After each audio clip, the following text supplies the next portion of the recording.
Bonjour mes amis, Arwen de la Réau avec vous de nouveau pour vous proposer aujourd'hui une lecture sous forme de vidéo, mais lecture quand même, une lecture d'un magnifique texte. Pourquoi je dis magnifique? Eh bien parce que ce n'est pas moi qui l'ai écrit, c'est un texte en guidance, évidemment par Yeshua, un texte capital qui nous ramène à pouvoir mieux comprendre peut-être cette période très difficile, puisque nous avons des choix à faire, des choix qui concernent notre attitude, notre façon d'observer ce qui se passe. Et cette lecture s'intitule « Le basculement de votre conscience ». Dans la série, bien sûr, la parole de Yeshua soutient la marche pour l'évolution. C'est un texte emblématique, véritablement, qui pourra servir de référence. En tout cas, c'est ce qu'il nous dit. Et voici donc ce qu'il nous dit dans ce texte.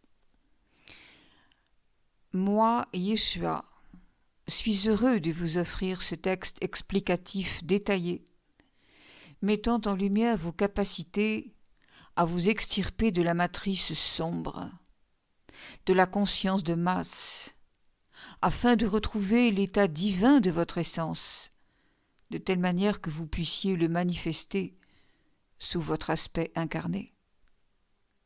Ces lignes ont été rédigées sous ma guidance, car mon interprète en a opéré la pleine expérience. J'aimerais que le substrat de ce document constitue un élément emblématique de référence, sur lequel vous pourrez toujours vous appuyer dans n'importe quelle circonstance. J'y ai inclus les influx de mon amour pour vous tous, qui que vous soyez, de telle sorte que ceux qui le liront soient pénétrés des codes de la nouvelle énergie qu'il contient, jusqu'au cœur de leurs cellules profondes, dans tout leur corps. Souvenez-vous, mes très chers, souvenez-vous du basculement quantique de ma conscience, ainsi que je vous l'ai décrit dans mes lettres. Nous parlons ici des lettres du Christ aux éditions Atlante. Nombre d'entre vous sont aujourd'hui en train d'arriver à cet état de réalisation du soi. Certes, ne comparez rien. Chacun s'élève dans des plans fréquentiels supérieurs à sa manière et à son rythme.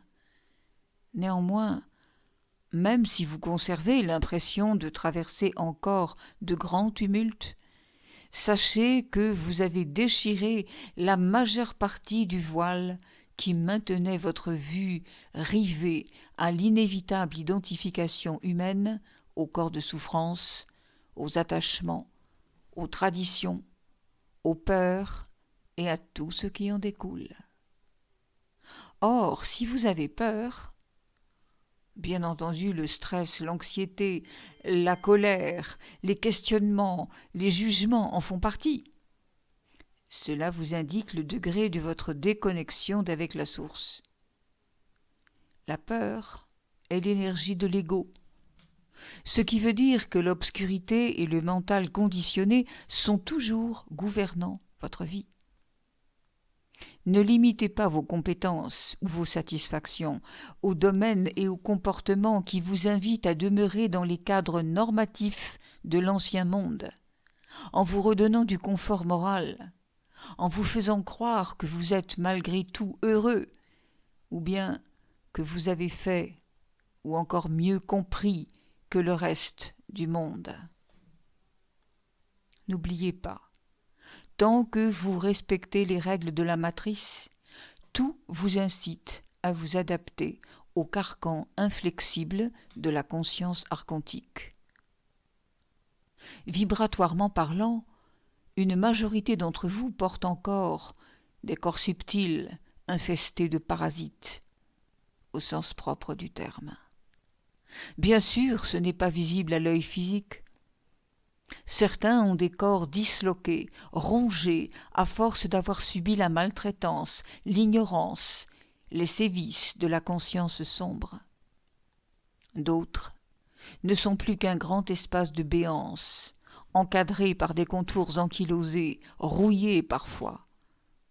Et d'autres encore sont remplis de fumée, de poussière, d'amas cotonneux, dont ils ont accumulé les fausses croyances, les fausses certitudes, les faux enseignements, jusqu'à l'étouffement. C'est pourquoi je vous parle ici de mon propre basculement de conscience. Car tous, vous êtes en chemin. Vous êtes en chemin pour parvenir à cet état, après que vous ayez bien sûr vibratoirement déprogrammé et transmuté les liens de transmission karmique et transgénérationnelle qui vous amarrent à la grille matricielle inférieure. Alors de quoi parlons-nous ? Qu'est-ce que l'état de réalisation de soi ? À quoi et à quels indices irréfutables pouvez-vous vous fier lorsque cet état vous inonde ? Eh bien, en vérité, je vous le dis, l'état de réalisation de soi est ce qui vous élève en conscience au-dessus de la matrice, ce qui vous place en connexion directe avec l'univers divin, alors même que vous n'avez plus vraiment les mots pour l'exprimer, mais que tout ce que vous êtes vibre de cette évidence, sans que vous ayez à l'expliquer ou à le justifier. Votre part égoïque s'efface d'elle-même, car vous cessez d'analyser ou d'approcher la vie en termes linéaires. L'ego fait allégeance à votre conscience. Vous ressentez que vous êtes non seulement relié à la source de toute vie, que votre niveau de conscience s'est élargi, que vous faites partie de l'univers, mais surtout que l'univers entier vous habite. Vous étiez relié de tout temps, mais vous ne pouviez pas le percevoir.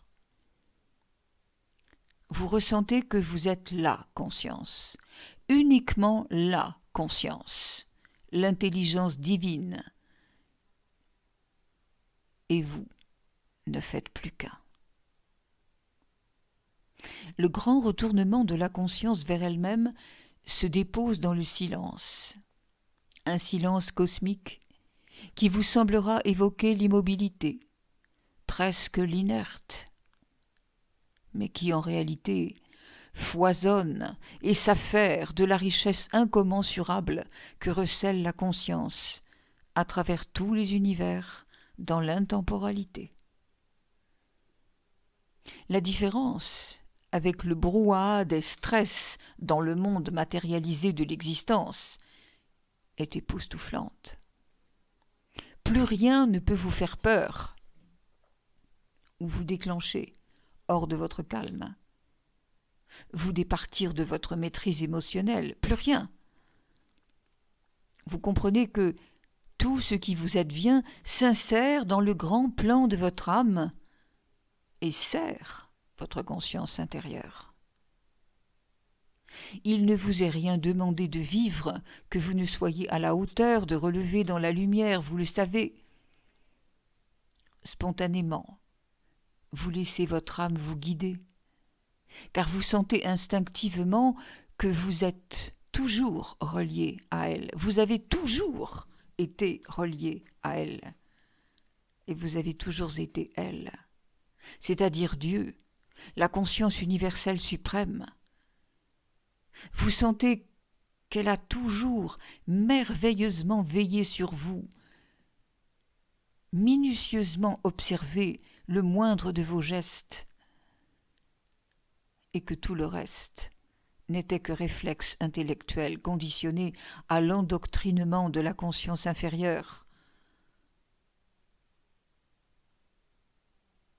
La guidance n'a donc pas pour objectif de satisfaire les désirs de l'ego, selon la planification qu'il en avait auparavant conçue dans la matière, mais bien de conduire l'être vers le plein accomplissement des desseins de l'âme. Pour autant, ce chemin s'effectue par le biais de votre corps charnel, traversant le quotidien et les manifestations de la matière.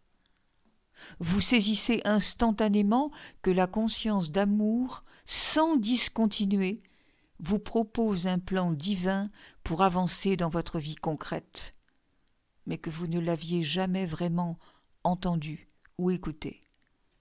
Tant l'imprégnation de l'hypnose involutive est profonde chez l'être humain. En d'autres termes, vous vivez dans votre corps, dans votre esprit, des vibrations, des sensations, alors qu'avant cet instant de transcendance, vous ne faisiez que connaître cet état en pensée, en représentation intellectuelle, sur le modèle de tout ce qui vous a été décrit à propos de la façon dont devait se manifester en vous cette éclosion de la conscience. Mais le savoir n'est pas le vibrer.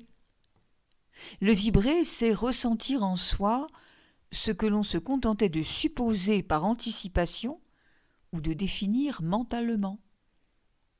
Prenons un exemple. L'exemple de la chaleur ou du froid. Vous savez ce que sont ces deux états thermiques. Vous les avez déjà éprouvés maintes fois. Cependant, parler à quelqu'un de ce qu'est le froid ou la chaleur n'est pas la même chose que le lui faire ressentir dans sa chair. La personne qui entend parler du froid ou du chaud n'a pas la même sensation que lorsqu'elle ressent elle-même dans sa chair le froid et le chaud. Parler de l'incommensurable à ceux qui ne sont pas encore prêts équivaut à décrire un paysage grandiose à quelqu'un qui serait né atteint de cécité profonde.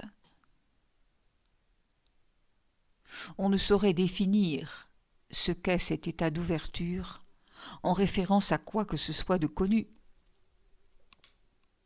La réalisation du soi transcende toute notion connue et identifiée dans la matrice inférieure.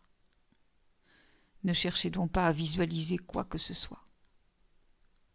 Tant de fois vous avez exprimé ce qui vous semblait être l'état de réalisation divine dans un corps humain, mais cela change tout le jour où soudainement, à la suite peut-être d'une introspection profonde, ou à la suite de soins quantiques puissants, enfin la transmutation s'est accomplie en vous.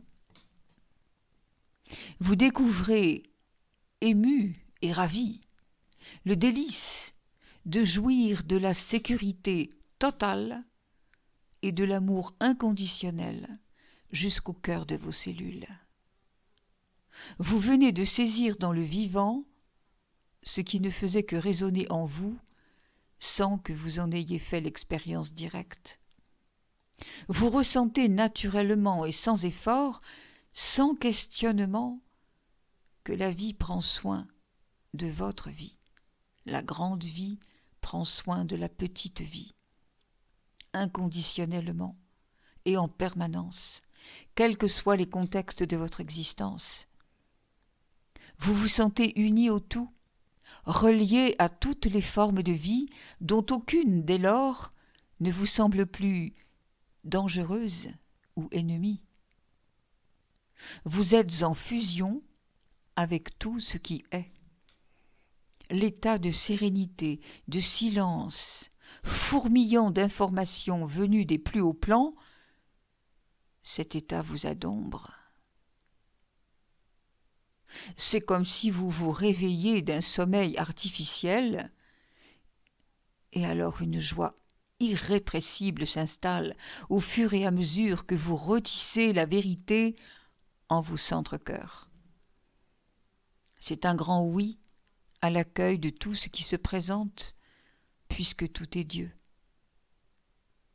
Vous n'êtes pas une fractale de Dieu, vous êtes Dieu, dans son infinité, sa permanence, son illimitation, sa puissance suprême et éternelle. L'univers se réjouit à son tour de vous voir comme un enfant émerveillé, qui fouille dans son coffre à jouets, impatient et curieux de découvrir les trésors dont il dispose, afin d'y créer sans cesse le nouveau. Lorsque vous vivez le basculement de la conscience linéaire, vous devenez cet enfant dont le cœur bat de joie en réalisant que l'univers illimité est sa maison et qu'il peut y puiser à volonté l'infinité des richesses et des puissances que dans son immense amour, Dieu place à sa disposition afin d'expanser pleinement sa création. Lorsque vous avez ressenti cela, vraiment ressenti et non pensé, non simplement imaginé, vous pouvez vous laisser aller, sans craindre quoi que ce soit. Il n'y a plus rien à redouter, car vous savez que vous n'êtes jamais seul, quelles que soient les circonstances. Mais vous comprenez aussi que pour recevoir cet état de convergence harmonique, tout dépend de votre état vibratoire individuel.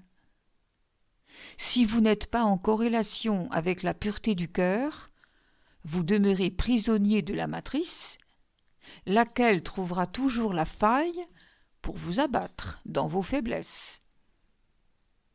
Oui, vous avez été conditionné à ne vous identifier qu'à la douleur, à l'effort, à l'échec, et à tous les principes édictés dans la matrice involutive, en croyant qu'il faut contrôler, venir à bout de dépasser, lutter, réussir, être meilleur que, etc., etc. Résultat, vous avez fortifié l'ego. L'ego, c'est ce qui en vous tient tête à tout. C'est cette part de vous qui ne veut rien lâcher de ce qu'elle s'est évertuée à apprendre ou à obtenir en bradant son cœur au fil des années. Parce que l'ego en chacun a été volontairement conditionné pour que son hôte ne découvre jamais, absolument jamais, qu'il est le divin. L'ego est programmé pour vous interdire l'accès à la conscience qui vous habite. Par suite, il fera tout de bonne foi pour que vous demeuriez dans les maillages de la grille archontique, aliénante et perverse, afin de vous égarer et de vous confondre en doute, au cas où vous discerneriez quand même comment user de votre souveraineté originelle.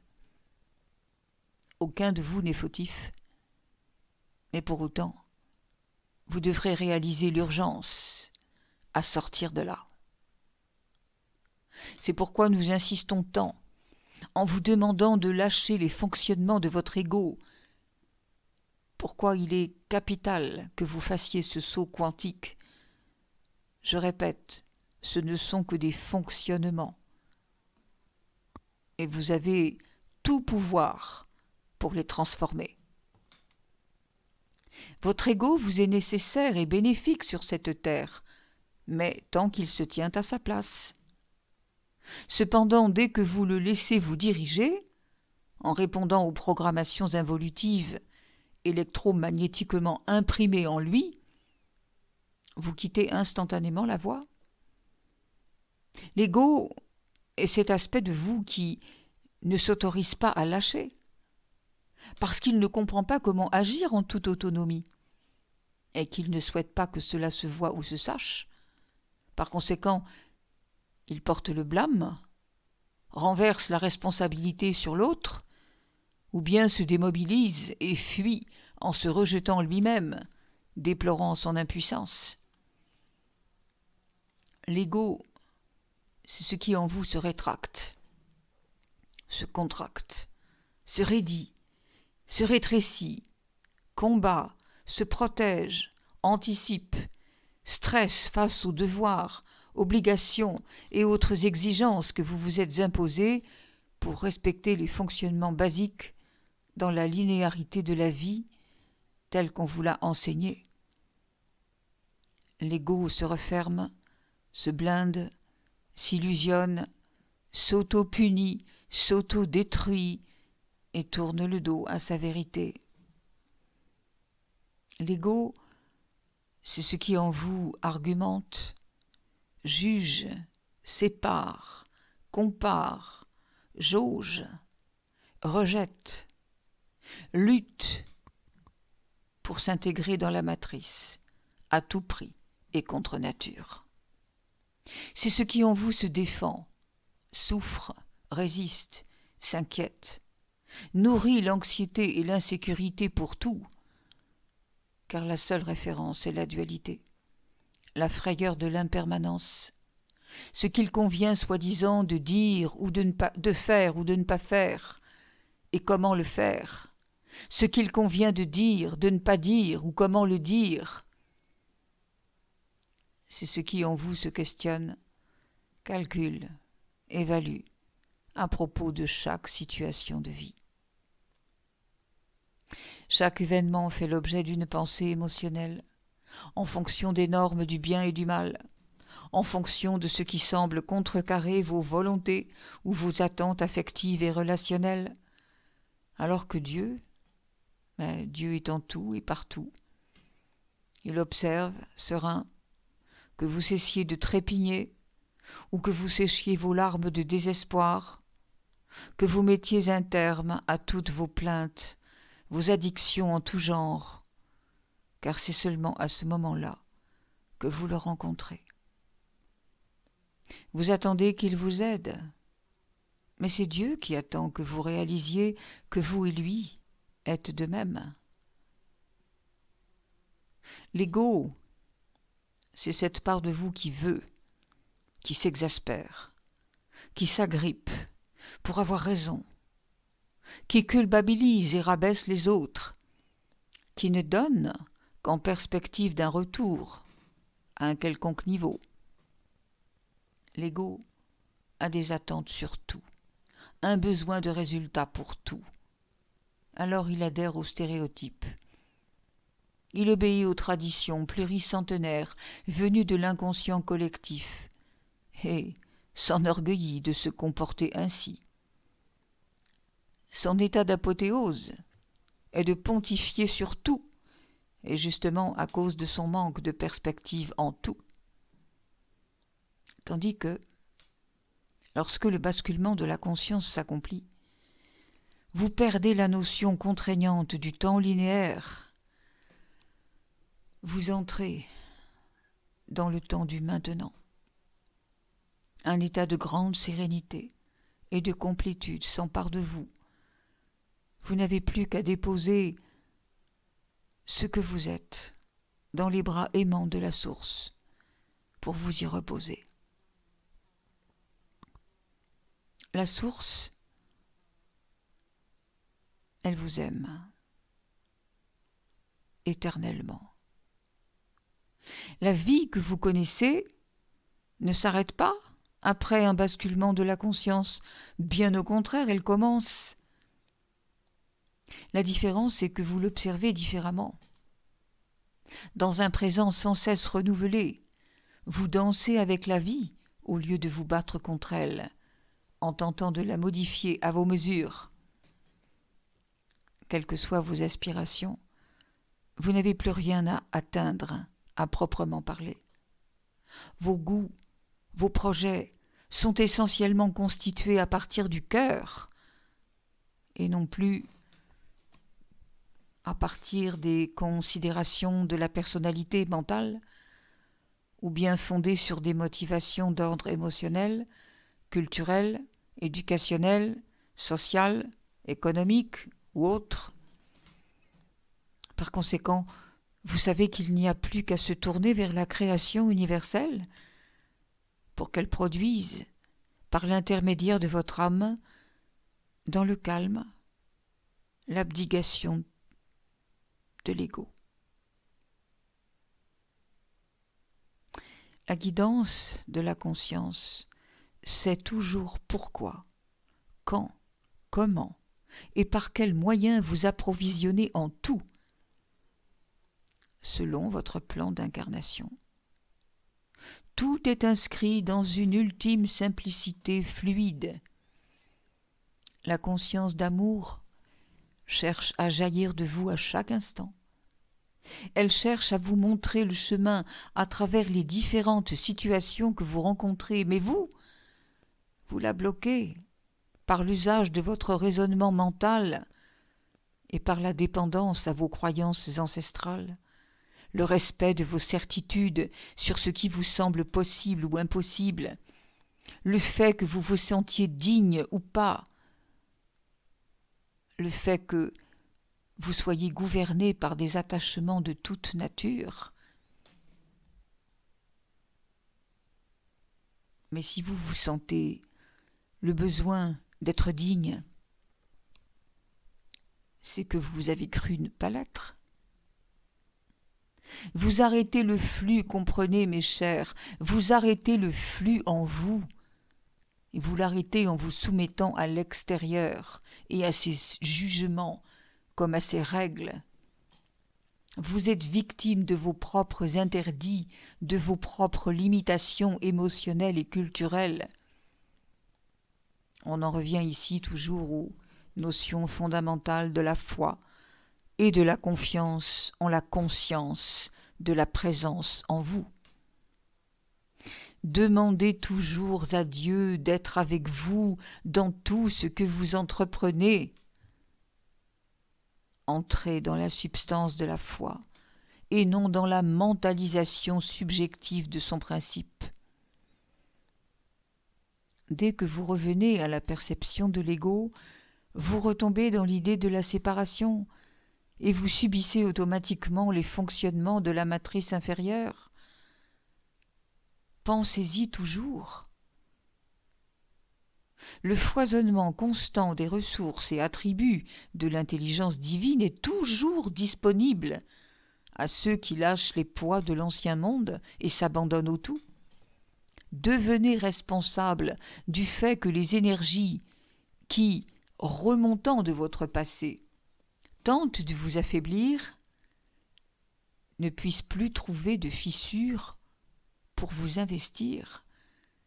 Soyez conscient de cela. Ne permettez pas qu'elle passe. Élevez-vous avec les mises en terrain que vous rencontrez. Servez la vie comme la vie vous sert. Vos attachements vous retiennent prisonniers de tout pour des raisons inutiles qui sont la propriété de la matrice. À cette occasion, laissez-moi, mes très chers, vous rappeler ce qu'est le détachement, réellement, car ce mot n'est pas toujours bien compris. Ce mot ne signifie pas ne plus aimer et devenir distant ou indifférent ou insensible à la vie. Au contraire, après le basculement de la conscience, vous aimez tout et encore plus qu'avant. Vous êtes sensibilisé à tout et encore plus qu'avant. Cependant, vous aimez avec un grand A, c'est-à-dire de l'amour divin qui n'est ni sentiment ni émotion humaine, mais qui est l'énergie universelle de vie. Vous aimez comme Dieu le fait, inconditionnellement, intemporellement, avec sagesse, avec hauteur, car Dieu ne se pose aucune question, ni ne discrimine ou rejette quoi que ce soit, tout a sa raison d'être. Il n'y a que l'ego qui se fait une idée très subjective des choses et qui tient tête avec cela. Le tout est dans le tout. Seul l'amour existe. Seule la lumière est réelle. Tout le reste, non fondé sur l'amour, disparaîtra totalement de la planète. C'est pourquoi, plus tôt vous comprenez cela, plus tôt vous laissez aller vos égos, et plus tôt votre vie reprend le visage que vous aviez choisi de démontrer en vous incarnant. Le détachement n'implique donc pas que vous jetiez au feu vos biens, que vous transformiez votre vie ou votre personnage en chasseur-cueilleur, habillé en robe de bure. Personne n'a jamais dit cela. Si vous êtes divin en conscience, vous êtes nécessairement abondant et sur tous les plans. Je vous ai parlé tout à l'heure de joie, de confort, de sérénité. Je ne vous ai jamais indiqué que votre entrée consciente dans le royaume des cieux devait s'accompagner de restrictions, de privations, de sacrifices ou d'ascétisme. Laissons cela à l'apanage des religions. Ça n'est plus pour vous. Le détachement veut dire que rien ni personne ne vous rattache à la matrice et vous empêche ainsi de voler vers d'autres plans plus élevés. Ce n'est pas être attaché à rien, mais que rien ne vous attache. Vous êtes attaché à rien, mais connecté au tout. Vous êtes des êtres fondamentalement libres, non tenus à obéir ou à suivre aucune loi, aucune réglementation, aucun ordre, sauf à se fondre dans l'ordre divin en observant les lois universelles, dont la première qui vaille étant la loi de l'amour. Mes chers frères, mes très chers frères et sœurs, abandonnez de bon gré les carcans de vos croyances et de vos habitudes quotidiennes bâties sur les routines, la reproduction du passé, la préservation du confort mental. L'énergie déferlante à ce jour saura bien de toute façon vous inviter au décalage, à l'accueil des surprises et des circonstances qui ne s'enclenchent plus comme vous l'aviez prévu, car vous êtes conduit non plus pour satisfaire à vos attentes et vos versions égoïques, mais en fonction de votre élévation hors matrice. Ouvrez vos yeux, voyez ce qu'on a fait de vous, et dans quoi l'on cherche encore à vous maintenir coûte que coûte. Cette phase s'appelle l'éveil. Procédez au démantèlement de chaque pensée que vous reconnaissez non conforme à la pensée divine, et cela avec une vigilance active permanente. Lâchez les chaînes, les entraves et les concepts de l'illusion. Acceptez de vous laisser défaire de ce qui vous quitte. Soyez les briseurs de système. Faites voler en éclats les paradigmes de la rationalité et de la logique humaine. Vous êtes la conscience, l'intelligence infinie incarnée dans la forme, et non le contraire. Une forme incarnée dotée d'une conscience, éventuellement, à laquelle vous vous référez quand vous avez le temps et quand vous y pensez ou quand vous en avez besoin. Non, non, non, vous êtes la conscience, toujours. Alors soyez attentifs à toutes les programmations desquelles vous êtes encore malgré vous les exécutants. Ceci afin de ne pas systématiquement replonger dans les fonctionnements et mécanismes de l'humain non averti.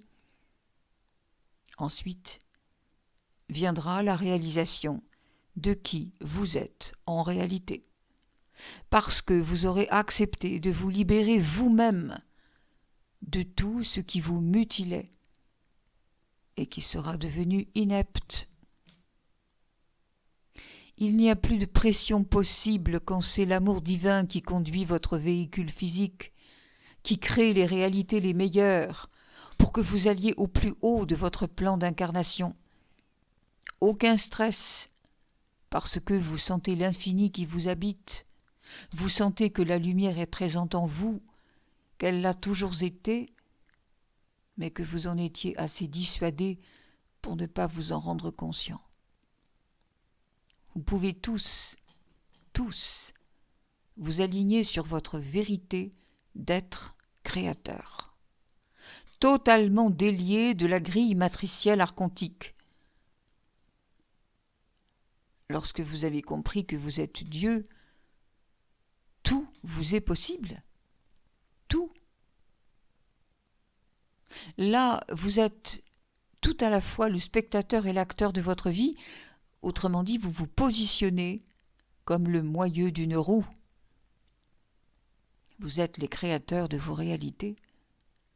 Il n'y a pas de responsable ou de supérieur qui soit à l'origine de vos parcours, étapes de malheur ou de bien-être. Alors en méditation, ouvrez vos corps à l'accueil de la transmutation des miasmes de l'égarement. Un flot de particules adamantines vous emplit et vous irrigue jusque dans le noyau de chaque cellule. Laissez votre corps carbone se transformer en corps de lumière. Laissez tout l'univers conspirer dans votre sens afin qu'il rassemble, qu'il concentre des milliards de particules électromagnétiques de la création, en sorte que toute onde, toute intention d'amour émanée de vous prenne forme dans la matière. C'est ainsi que les choses se font. Vous êtes tous capables d'accomplir ce processus quantique de rédemption en votre intériorité.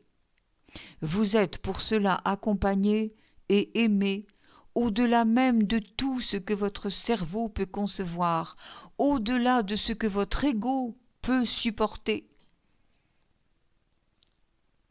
Sachez au passage que vos égos eux-mêmes sont en train d'être transmutés chez ceux qui le veulent en conscience, évidemment. Cependant, interrogez-vous avec intégrité. Jusqu'où, dites-vous, aimez le divin? Jusqu'où va l'étendue de votre amour sur la terre et pour tous les univers? Êtes-vous sûr d'être prêt à le rayonner vraiment partout, y compris sur les êtres les plus nuisibles à l'humanité, tout règne confondu, y compris sur les situations qui placent l'humanité ou vous-même en posture de très grande difficulté émotionnelle, matérielle, ou bien qui atteignent à votre équilibre physique? Réfléchissez, mes chers. Aimer ne signifie pas aimer de l'amour humain. Il ne s'agit donc pas de cautionner, de fermer les yeux, de faire acte d'abnégation, acte d'allégeance forcée en donnant son pouvoir à l'autre, ou de fabriquer des justifications pour tolérer l'inacceptable. Il ne s'agit pas de condescendre à exprimer une parodie de grandeur d'âme ou de distribuer de faux pardons. Non, bien sûr que non. L'amour divin, c'est prendre de la hauteur, c'est faire montre de sagesse, c'est comprendre naturellement que plus les faits sont alourdis par l'ombre, plus les comportements sont vils, démoniaques, corrompus, plus les pensées sont putrides, et plus vous avez l'opportunité d'y apporter la pure lumière de Dieu. Ne jugez rien, n'interprétez rien avec votre ego. Agissez comme je vous l'ai enseigné et montré il y a plus de 2000 ans. Vous pouvez tous transmuter le niveau de la conscience sur Gaïa, et c'est même pour cela que vous êtes venus vous incarner. C'est cela, aimer comme Dieu. Ce choix vous appartient. Vous êtes tous en chemin, mais encore une fois, vous avez des choix à accomplir. Vous allez vous réveiller intégralement. La déhiscence de votre être complet aura lieu. Vous allez découvrir que vous êtes béni et puissant à l'infini.